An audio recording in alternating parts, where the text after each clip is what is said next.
اس کے مطابق سارا کام جو ہے بڑے زبردست طریقے سے چل رہا ہے، اور اس میں ذرا سا بھی ادھر ادھر نہیں ہونے دیا جا رہا ہے۔ جو چیزیں ہیں ان کو ویسے ہی چلایا جا رہا ہے اور اسی پلان کے مطابق چلا جا رہا ہے۔ تو آج العزیزیہ اور ایون فیلڈ ریفرنس میں جو ہے نواز شریف صاحب اسلام آباد ہائی کورٹ میں پیش ہوئے، اور نواز شریف صاحب کی طرف سے، ان کے وکلا کی طرف سے کہا گیا کہ جی آپ اب جو اگلی سماعت ہے وہ منڈے والے دن کر لیں۔ تو ان کے تو آگے سے جج صاحب جو تھے، جسٹس عامر فاروق صاحب، انہوں نے کہا کہ نہیں جی منڈے نہیں، چلیں جمعرات والے دن کر لیتے ہیں۔ تو ایسے انہوں نے آگے جو ہے ان کی ضمانت میں بھی جو ہے فاسدی ضمانت میں بھی توسیع کر دی، اور ان کی جو ہے سماعت بھی جو اس کے جمعرات والے دن تک جو ہے ان کو ملتوی کر دیا۔ تو شاہ خانہ ریفرنس میں جب نواز شریف صاحب پیش ہوئے تو انہوں نے حاضری لگائی، اور جج صاحب نے کہا کہ جی آپ کی فاسدی ضمانت تو پہلے ہی منظور ہو چکی ہے، آپ کو آنے کی ٹینشن ہی نہیں تھی، یہ تو صرف میڈیا کا اور پاکستانی عوام کو بیوقوف بنایا جانا ہے، تو اس لیے یہ سب کچھ کیا جا رہا ہے، ورنہ مرشد آپ کی تو ساری چیزیں پہلے ہی ایکسیپٹ ہو چکی ہیں، آپ تو بس آرڈر کریں۔ تو انہوں نے کہا کہ جی آپ بھی جا سکتے ہیں، اور نیب سے پوچھا انہوں نے کہ جی آپ کو تو ان کی اس کے ضمانت کے اوپر اعتراض ہے، تو انہوں نے کہا نہیں جی مرشد ہمیں کیسے اعتراض ہو سکتا ہے، ہم تو پہلے ہی جو ہے دعائیاں دے رہے ہیں کہ نواز شریف پہ ہمیں کوئی اعتراض نہیں ہے، ان کے وارنٹ جو ہے وہ منسوخ کر دیے جائیں، ان کو ضمانت دے دی جائے، ہماری طرف سے نواز شریف صاحب جو ہیں وہ بری و ذمہ ہے۔ تو یہ جی ہمارا نظام انصاف ہے۔ اور دوسری طرف انہی کے جو پارٹی کے رہنما شاہد خاقان عباسی صاحب، وہ آج الگ ہی شور مچا رہے تھے کہ یہ نیب جو ہے اس کو سیاسی انجینئرنگ کے لیے استعمال کیا جا رہا ہے، نیب نے پاکستان میں تاریخی تباہی مچائی اور تباہ کر کے رکھ دیا پاکستان کا تمام سیاسی نظام جو ہے وہ، کیونکہ ان کے کیسز معاف نہیں ہو رہے ہیں، اور ان کے جو لیڈر ہیں ان کے کیسز معاف ہوئے جا رہے ہیں، اور اب وہ یہ بھی سوچ رہے ہیں کہ یار ہمیں جو ایک نیا لیڈر بنانے کی کوشش کی گئی تھی، جو ایک نئی چابی دی گئی تھی جس کے اوپر ہم بڑے جو ہیں جذباتی ہو گئے تھے اور بڑی زبردست تقریریں کی اور پارٹی کو بھی چھوڑ دیا، وہ بھی سارا کا سارا پلان جو ہے وہ ٹھوس ہو گیا۔ تو نواز شریف کو وزیر اعظم بنانا تھا تو پھر ہم سے پارٹی کیوں چھڑوائی؟ تو آج کل وہ اس وجہ سے بھی پریشان ہیں، پھر نیب کے کیسز بھی ان کے ختم نہیں ہو رہے ہیں، لیڈر جو ہیں ان کے کیسز بھی ختم ہو رہے ہیں، تو بڑی گھمبیر صورتحال جو ہے ان کے لیے بنی ہوئی ہے۔ جو شاہد خاقان عباسی صاحب ہے، جو کہ پاکستان کے سابق پرائم منسٹر بھی ہیں۔ اب آ جاتے ہیں جی جو پنجاب کی نگران کابینہ ہے، پاکستان کی ویسے یہ پہلی نگران کابینہ ہے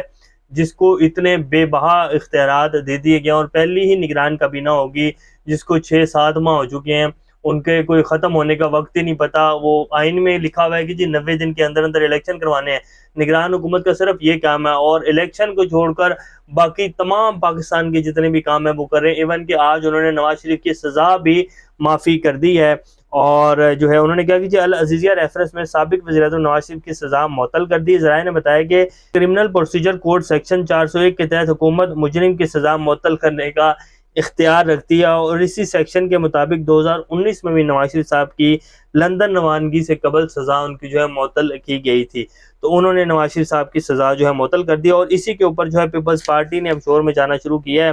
وہ کہہ رہے ہیں کہ جی یہ کون سا طریقہ ہے کہ نگران کابینہ ہی جو ہے وہ سزا معافی کیے جا رہی ہے، اگر ایسا ہی کرنا ہے تو پاکستان کی جو عدالتیں ہیں ان کو تالا لگا دیں۔ تو پاکستان کی عدالتیں جی بیسیکلی تالا ہی لگی ہوئی ہیں، اور یہ تو صرف عوام کو اور باہر کی کچھ دنیا کو دکھایا جاتا ہے کہ جی پاکستان میں ایک انصاف کا نظام بھی ہے، پاکستان میں ایک جو ہے ہائی کورٹ بھی ہے، اس کے بعد سپریم کورٹ بھی ہے، پاکستان میں ایک آئین بھی ہے جس کو ہمارے سابق چیف جسٹس عمر عطا بندیال صاحب کہہ کے گئے تھے کہ آئین ایک جو ہے زبردست کتاب ہے، اور یہ جو ہے کیا بات ہے اس کی۔ تو یہ صرف دکھانے کی حد تک آئین اور انصاف جو ہے وہ دکھانے کی حد تک، باقی تو عدالتوں کو تالے لگے ہوئے ہیں، باقی جو فیصلے ہو رہے ہیں اور جس طرح انصاف دیا جا رہا ہے وہ کسی سے دھکا چھپا نہیں ہے، اور وہ سب جانتے ہیں کہ کہاں سے فیصلے ہو رہے ہیں اور کیسے کیے جا رہے ہیں۔ الیکشن کمیشن نے بھی عمران خان کو جی بلایا ہوا تھا، اور ان کے پروڈکشن آرڈر بھی جاری کیے تھے، اور ہدایت بھی کی تھی کہ عمران خان کو آج پیش کیا جائے، کیونکہ ان کے اوپر آج توہین الیکشن کمیشن کی فرد جرم عائد کرنی تھی۔ فواد چودھری صاحب، اطہر عمر صاحب بھی پیش ہوئے، شعیب شاہین صاحب بھی پیش ہوئے عمران خان صاحب کی طرف سے، اور جو AIG آپریشنز تھے انہوں نے آگے رپورٹ جمع کروائی الیکشن کمیشن کو کہ جی وزارت داخلہ نے عمران خان کو لانے سے منع کر دیا، اور وہ کہہ رہے ہیں کہ جی آپ اڈیالہ جیل میں جا کر عدالت لگا لیں، کیونکہ ان کی سیکیورٹی کے جو ہیں مسائل ہیں۔ تو انہوں نے کہا کہ جی آپ ہمیں ڈکٹیشن دے رہے ہیں، ایسے کیسے ہو سکتا ہے، ہم کیسے اڈیالہ جیل میں جا سکتے ہیں، اور اگر وزارت داخلہ ایک شخص کو جو ہے سیکیورٹی نہیں دے سکتی تو پھر الیکشن کیسے کروائے گی؟ انہوں نے کہا کہ جی ہمیں نہیں پتہ ہے، ہم نے یہ رپورٹ انہوں نے دی ہے، ہم نے آپ کے سامنے لا کے رکھ دیا، اب آپ جانے یا وزارت داخلہ جانے۔ تو الیکشن کمیشن نے وزارت داخلہ کی جو سیکٹری ہیں ان کو طلب کرتے ہوئے سماعت جو ہے وہ 13 نومبر تک جو ہے ملتوی کر دی ہے۔ اور پی ٹی آئی کی 3 خواتین رہنما جو ہیں، جن میں اندلیب عباسی جو کہ ابھی پریس کانفرنس کر رہی ہیں، سعدیہ سہیل اور سمیرہ بخاری، انہوں نے بھی پی ٹی آئی کو چھوڑنے کا اعلان کر دیا اور استحکام پاکستان پارٹی میں انہوں نے شمولیت اختیار کر لی ہے۔ یہ جی اس ٹائم کی کچھ تازہ ترین صورتحال ہے۔ اور عمران خان صاحب کے جو توشہ خانہ کیس تھا، اس میں آپ کے سامنے یہ کیا کیا کچھ کیا گیا عمران خان کے ساتھ۔ ان کی ضمانت نہیں ہوئی، پھر جو جج صاحب تھے انہوں نے فیصلہ دے دیا، پھر اسلام آباد ہائی کورٹ نے کالعدم قرار دے دیا، پھر اب اسلام آباد ہائی کورٹ سائفر کیس کو جس طرح لے کے چل رہی ہے وہ بھی آپ کے سامنے ہے۔ اور باقی رہ گئی بات الیکشنز کی، اگر عوام یہ سوچ کر بیٹھی ہے نا کہ جی ہم اپنا غصہ جو ہے وہ الیکشنز میں نکالیں گے،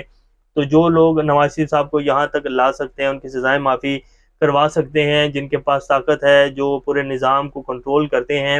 آپ لوگ اور ہم لوگ کیا سمجھتے ہیں کہ الیکشن فری اینڈ فیئر ہو جائیں گے اور ہم اگر ووٹ ڈالنے جائیں گے تو کیا ہماری مرضی سے جو ہے وہ وزیر اعظم بن جائے گا؟ تو ایسا بھی بالکل نہیں ہے۔ یہ پاکستانی عوام کی بھی شاید بہت بڑی غلط فہمی ہے۔ تو یہ صورتحال ہے۔ جو ابھی تک فیصلہ اور جو ابھی تک پروگرام ہے اور جس طرح سارا نظام چل رہا ہے، اس میں تو یہی لگ رہا ہے کہ نواز شریف صاحب کو پرائم منسٹر بنایا جائے گا۔ باقی ایک اللہ کا بھی پلان ہے